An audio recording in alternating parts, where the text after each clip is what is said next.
In this video, Jordan Peterson talks about the concept of mind and how there are lots of sub-personalities within you.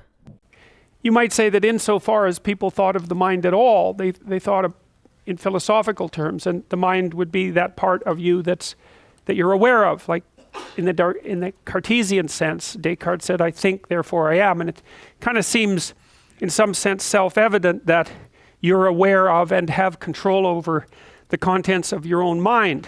But that was what Freud really questioned, and he questioned it deeply. He said, well, first of all, the idea that you're one thing, like one mind, is a dubious idea to begin with, because people are full of internal contradictions. And then the idea that your mind is all of one type, it's all of one form, was also very questionable as far as Freud was concerned, because you could be fractionated into subcomponents. And you know, the idea, for example, that your anger or your sexual desire could be an autonomous part of your personality in some sense, that it could overtake you and control you, that's really a Freudian idea. And one of the classic Freudian ideas really is that people are made out of sub-personalities, and those sub-personalities are alive.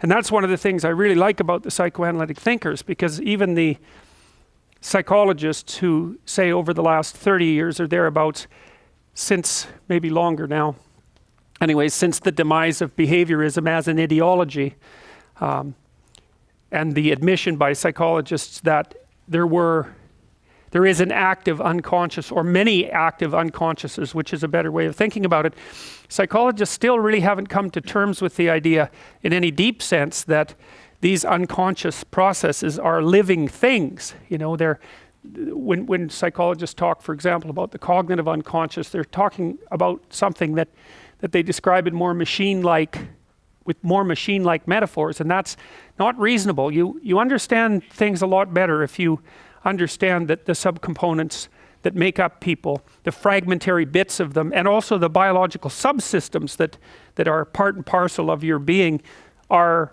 much more intelligently viewed as personalities. They're kind of unidimensional personalities in some sense, so that, for example, if you're angry, you're nothing but angry. I mean, that's an overstatement, obviously. Or if you're afraid, you're nothing but afraid. Or if you're hungry, you're nothing but hunger. Well, that's certainly true if you get hungry enough, or thirsty, or too hot, or any of those things. You kind of collapse to a simpler personality that only has one motivation in mind. And we'll talk a lot as we progress about the grounding of those unidimensional motivational systems in biology, but I'd have to say that Freud was among the first, at least the first, to synthesize a coherent theory of this multiplicity, and to put it forth while also insisting that much of what was happening to you and inside of you was not immediately accessible to your awareness. And it's a very profound discovery. It means, among many other things, that you can formulate ideas.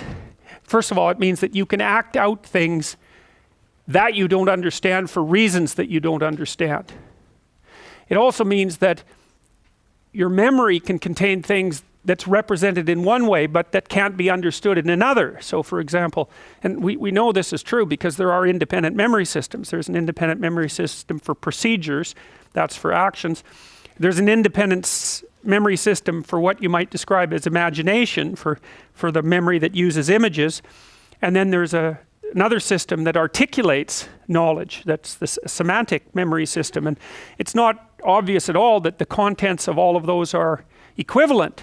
And that's why, for example, you can dream things that you don't know, because one of the things you might think is that your dreams watch you act, and they watch other people act, and then they make a little drama out of that, and that drama has information in it, but you don't necessarily know what that information is, in that you can't describe it consciously, right? It's akin to the Piagetian idea that kids can play a game, and you can take them away from the game, and then they won't know how to describe the rules, even though they could play the game. And so dreams can contain information that's full of the encoding of behavior that has information in it that you're not consciously aware of. And so then you can become consciously aware of that in a kind of a revelation, say. Maybe that's what you do when you become aware of the meaning of a dream, or the meaning of a fantasy, or something like that. And that's all our ability to think that way, in some ways, can be traced back to Freud.